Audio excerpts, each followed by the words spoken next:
The man who is reported to have been behind the wheels of the truck that killed several girls from Chogoria Girls High School has finally opened.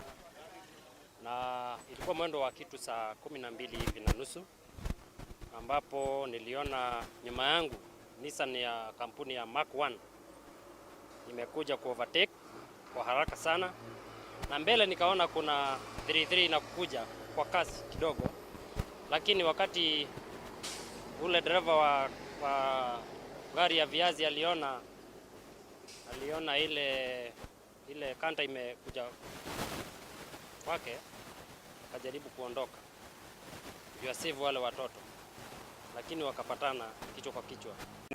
About the incident, claiming that he tried to save the students who were being failed in a matatu without success.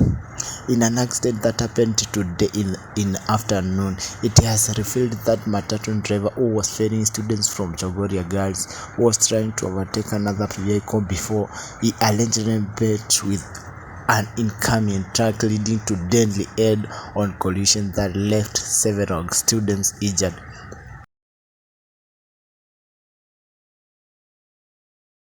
Kwa mteremko na kuna trailer ilikuwa on my opposite side inapanda juu na kulikuwa na jam nyuma ya trailer. Nikamuona kwanza akitoa na Nissan ilikuwa imebeba wanafunzi, ilikuwa nyuma ya taa.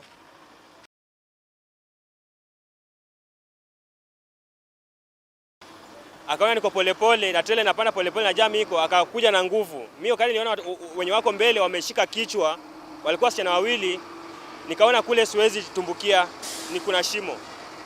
Nikasema naweza okoa kwa sababu kuna nafasi huku. Venye anakuja mbio, according to the reports given by witness, they claimed that the driver who seemed to have an injury allegedly tried to take over one of the vehicles that miguu kama ine kwa barabara.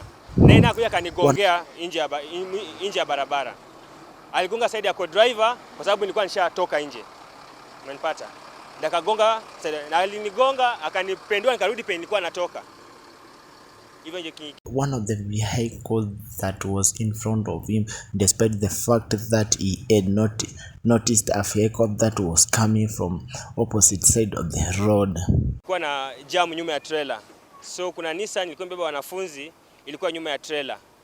Nikamuona kwanza akitoa kichwa. Sikuwasha taa.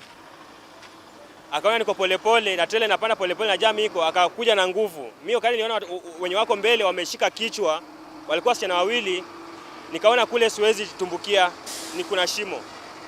Nikasema naweza okoa kwa sababu kuna nafasi huku. Venye anakuja mbio, wacha mimi nitoke nje ya barabara. Nikatoka nje ya barabara, miguu kama ine kwa barabara.